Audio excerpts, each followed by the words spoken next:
When Ira entered the house on a rainy night, she saw a strange sight in front of the door. Her mother was holding a soaked little girl to her chest, and before Ira could ask, her mother said with a gentle but unusual insistence, "Ira, this is Hannah, she will stay with us now."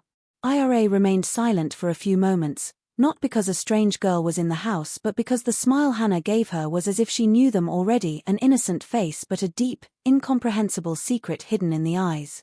As time passed, Ira began to feel that her mother was being a little more gentle with Hannah, an affection that was more than just ordinary kindness, and there was a strange self-confidence in Hannah's movements, as if she knew every corner, every sound, and every emotion in this house in advance, as if she was not a guest but the return of something lost. At that moment, for the first time, the anxiety that was still far away in Ira's heart awoke, but it had begun at that damp door where a smile had changed the course of the entire story. The uneasiness that had been instilled in Ira's heart since the first day, hidden by an unknown shadow behind Hannah's smiles, gradually began to become a sharp dagger-like sting, especially when, while sketching Hannah's face for a class assignment, she suddenly realized that the structure of her eyes, the lines of her chin, even the slight smile, were frighteningly similar to someone else's, and when she finished the picture, she was shocked. How could this face be so similar to her own father, Shorji?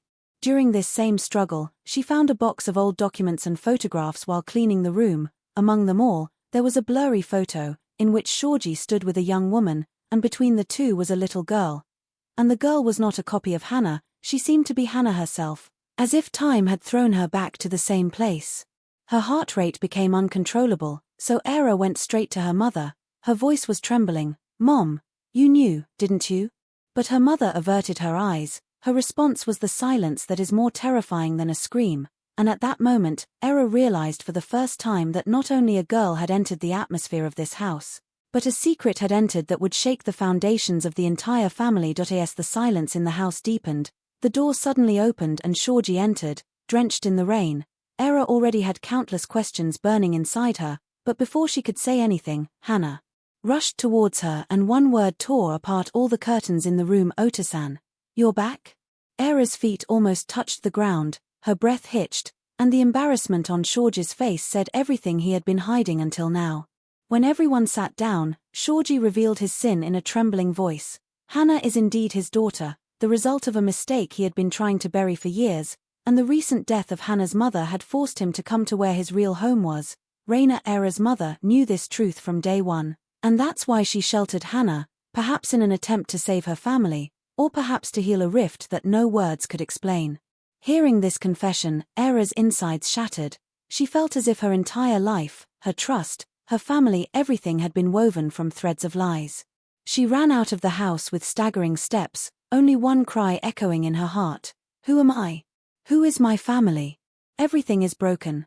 And that night, even the howling of the wind seemed weaker than her broken breaths, as if the world had suddenly become too small and too foreign to her. Ira was sitting in her room, crying under the weight of her anger and frustration, when suddenly the door creaked softly, and Hannah came in with small steps. Her hands were helplessly folded and her voice was trembling but extremely truthful. "Wani-chan, I didn't do anything wrong, nor did I come to take your place."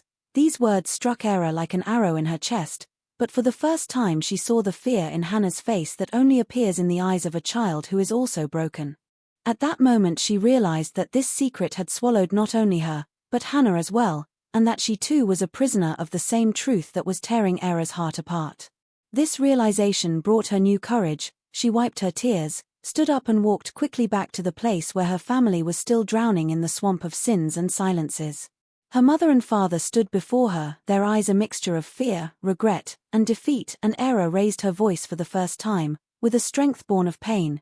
"You too hid the truth, kept me in the dark, but I will not let your lies decide whether our home will be built or broken. It's not about you now, it's about the three of us."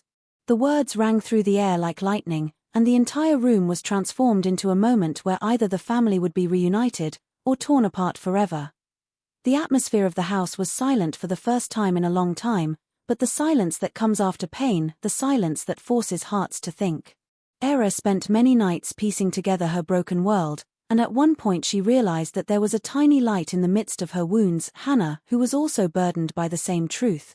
That is why Ira decided that if she herself did not break, she would never let Hannah break. Gradually, she accepted Hannah as her sister, and for the first time in the house, such tender feelings that perhaps time had suppressed began to awaken.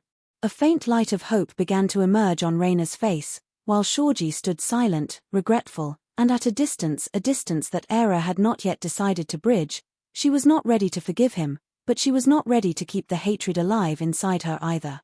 The family began to heal with a new but delicate balance, like a melody slowly emerging from a random piece of music, and finally, on a bright morning, Era and Hannah walked side by side toward the colorful gates of the school festival, one with firm steps, the other with innocent ones, and even in the noise of the world, the scene felt so complete that it was as if the story did not end there, but rather she herself was writing the first line of a new chapter, an ending that was neither a complete forgiveness nor a complete separation, but still gave the heart a quiet consolation. On a rainy night, Era returns home to find her mother has brought home a strange girl, Hannah, who gives her a strange smile, as if she already knew the family. Over time, Era realizes that her mother has an unusual attachment to Hannah, and Hannah's behavior also hints at a secret. When Era sketches Hannah, she sees a reflection of her father, Shorji, in her face. Then she finds old photos of Shorji standing with another woman and a little girl. The girl appears to be Hannah. Shorji finally comes home, and Hannah calls him Otasan, revealing the whole secret. Shorji confesses that Hannah is his daughter, born from an old mistake, and that Era's mother, Raina, knew all this all along. This truth shatters Era's world, and she questions the origins of her family. Later, Hannah innocently tells Era that she didn't come to take her place, which makes Era realize that Hannah is also suffering from the same pain. Era confronts her parents, and that moment becomes the decisive point in the family's breakup or union. In the end, Era accepts Hannah as her sister, even though she can't forgive her father. Still, the house slowly begins to heal, and the story ends on a hopeful note. Era and Hannah walk together to the school festival, as a new family writes its own broken but true beginning.